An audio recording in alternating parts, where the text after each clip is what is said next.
Assalamualaikum warahmatullahi wabarakatuh. Oke teman-teman, jadi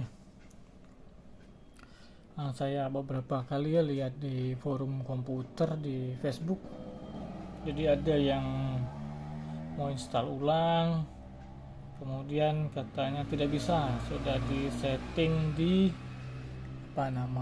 BIOS tidak bisa. Jadi flash disknya ada, tapi dia tidak mau masuk ke bootable flash disknya, dia langsung masuk ke Windows, katanya sudah setting UEFI legacy, GPT, MBR sudah disetting.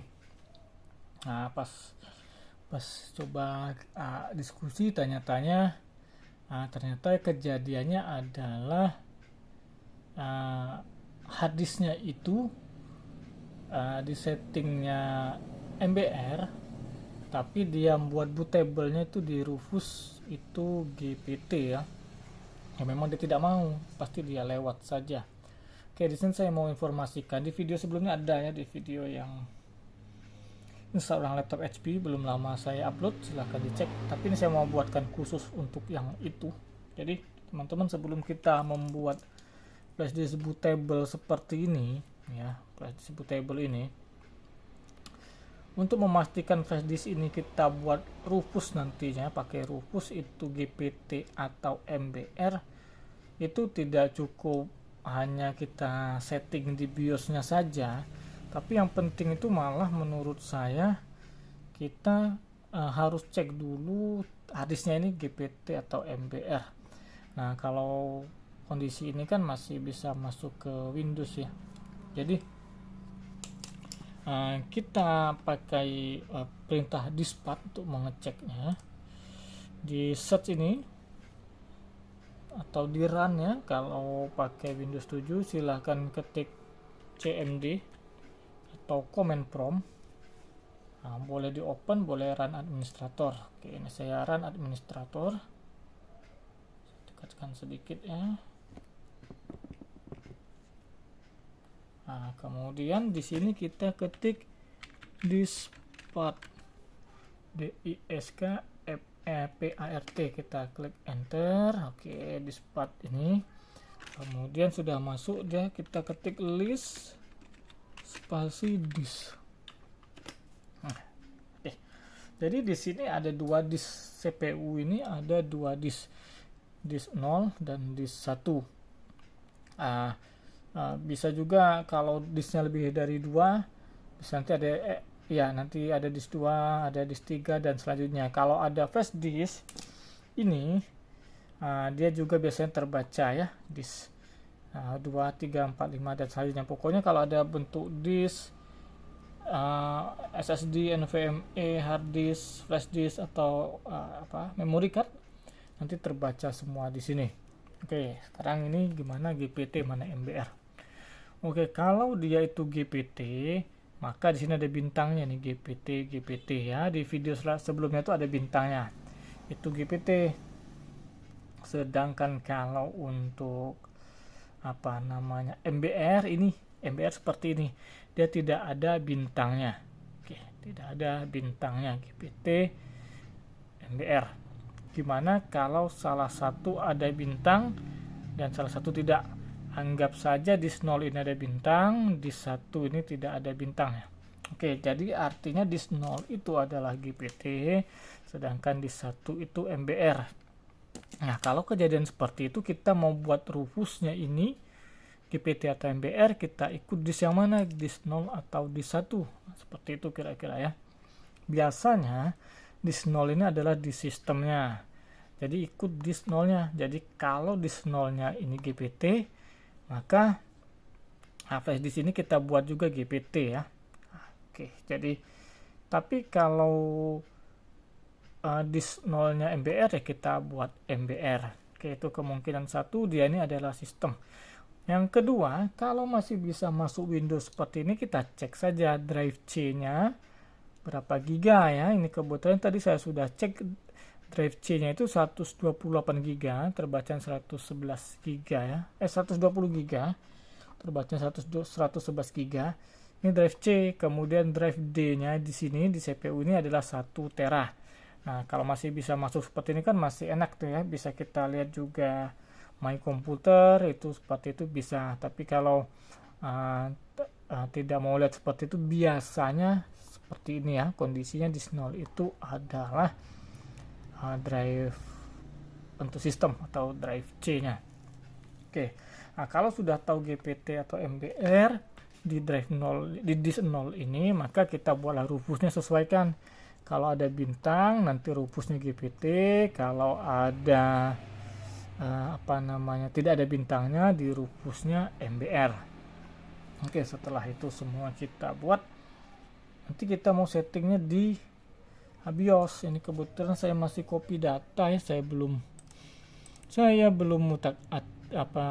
belum bisa masuk ke BIOS. Oke, biasanya kalau dianya masih masih masuk seperti ini, BIOSnya itu tidak perlu dikutak-atik bagian GPT MBR-nya atau UEFI Legacy. Bagian secure bootnya itu sudah tidak perlu diutak-atik lagi. Biasanya ya, ini hanya tinggal nyolok flash disknya saja, kemudian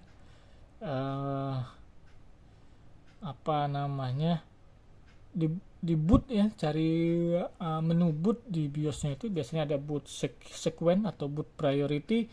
Pastikan saja first bootnya itu harus dari USB ya, USB atau flash disk. Kalau flash disknya terbaca merek, silahkan flash disk paling atas. Kalau tidak terbaca merek, USB misalnya ya, USB-nya itu yang paling atas ya. Jadi biasanya tidak perlu diutak-atik lagi BIOS-nya bagian secure boot dan lain-lain, hanya itu saja, hanya boot priority-nya saja atau boot sequence-nya, sama jam dan tanggal bila diperlukan. Jam dan tanggal misalnya mau install tuh jamnya tanggalnya belum benar ya, tapi kalau sudah benar ya tidak usah. Itu biasanya seperti itu. Nah, terus gimana kalau hard disk baru? Nah, ini nih. Hard disk baru kan belum masuk ke Windows ya. Kalau hard disk baru itu biasanya untuk rufusnya ingat-ingat nih, dia terserah GPT boleh, MBR boleh, tapi BIOS-nya kan nanti support atau tidak tuh. Jadi biasanya kalau ngecek BIOS-nya support atau tidak itu coba diingat-ingat ya, laptop atau CPU-nya itu pakai prosesor generasi berapa. Biasanya kalau udah generasi 4 atau ke atas, 4, 6 dan selanjutnya sampai generasi berapa sekarang, 14. Nah, itu bisa GPT, bisa MBR ya, bisa GPT, bisa MBR. Jadi ininya terserah ya, terserah. Dan kalau di bawah generasi 4, generasi 1, 2, 3, apalagi masih Core 2 Duo, itu biasanya di MBR ya. Jadi tidak support, BIOS-nya itu tidak support ya UEFI atau GPT ya. Jadi buatnya MBR. Ini saya ulangin, untuk prosesor generasi 4 ke atas itu biasanya sudah support GPT atau UEFI. Jadi boleh dibuat GPT atau MBR di sininya, di rufusnya itu boleh GPT atau MBR. Nanti tinggal settingan BIOS-nya saja yang diutak-atik, pilihnya GPT atau UEFI atau MBR atau Legacy ya. MBR sama dengan Legacy, GPT sama dengan UEFI. Sedangkan untuk generasi lama Core 2 Duo Gen 1, 2, 3 pakai MBR saja ya. Biasanya takutnya BIOS-nya tidak support untuk yang GPT atau UEFI, jadi pakainya MBR. Itu untuk hard disk kosong. Jadi hard disk kosong itu sebenarnya rufusnya itu ngikut saja ya, ininya tuh flash disk itu ngikut saja, dia ikutnya ke BIOS tuh kalau hard disk kosong. Sedangkan kalau hard disk isi seperti ini, rufusnya itu dia harus ikut settingan hard disk GPT atau MBR. Nanti BIOS tinggal menyesuaikan. Kalau masih masuk seperti ini tidak perlu disetting lagi GPT MBR-nya, hanya perlu setting boot sequence saja atau boot priority dan jam tanggal. Itu bila diperlukan, kalau tidak perlu ya sudah. Nah, jadi tuh teman-teman, jadi kalau sudah diikutin cara yang tadi, cek ini dulu, baru buat rufusnya, baru setting ke BIOS.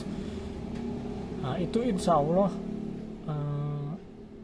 bootable-nya terbaca ya, bootable-nya terbaca, artinya kita bisa melakukan proses install ulang.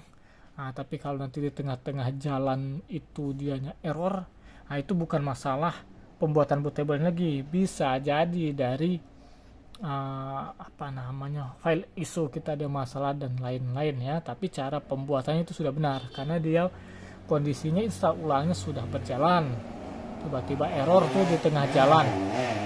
Kalau error kan kita belum tahu ya penyebabnya, macam-macam pokoknya penyebabnya macam-macam, tapi yang jelas untuk prosesnya itu kan sudah berjalan. Jadi untuk proses pembuatan flash disknya itu atau pembuatan bootable-nya pakai Rufus atau sejenisnya itu sudah benar. Nah, jadi kalau tidak ada halangan ya alhamdulillah ya, artinya dia installnya lancar-lancar saja. Jadi saya ulang lagi ya teman-teman ya, biar tidak lupa lagi. Pertama cek dulu harddisknya ini ya, GPT atau MBR, kemudian buatlah pakai Rufus atau apa yang biasa dipakai, ikut settingannya ini ya. Kalau GPT itu ada bintangnya, jadi di Rufusnya pakai GPT. Kalau kosongan seperti ini, di Rufusnya juga pakai MBR. Kemudian silahkan dicolokkan ke CPU atau laptopnya, di restart dulu, masuk ke BIOS. Habis masuk ke BIOS, nanti jam dan tanggalnya sesuaikan. Kalau mau belakangan juga tidak apa-apa, yang penting di boot sequence-nya atau boot priority-nya paling atas harus USB ya. Kalau sebiasanya sih terbaca ya, merek USB terbaca. Oke teman-teman ya, jadi itu saja ya, semoga bermanfaat ya untuk informasinya dan bisa menginstal ulang dengan lancar, tidak ada halangan. Oke, cukup sekian. Wassalamualaikum warahmatullahi wabarakatuh.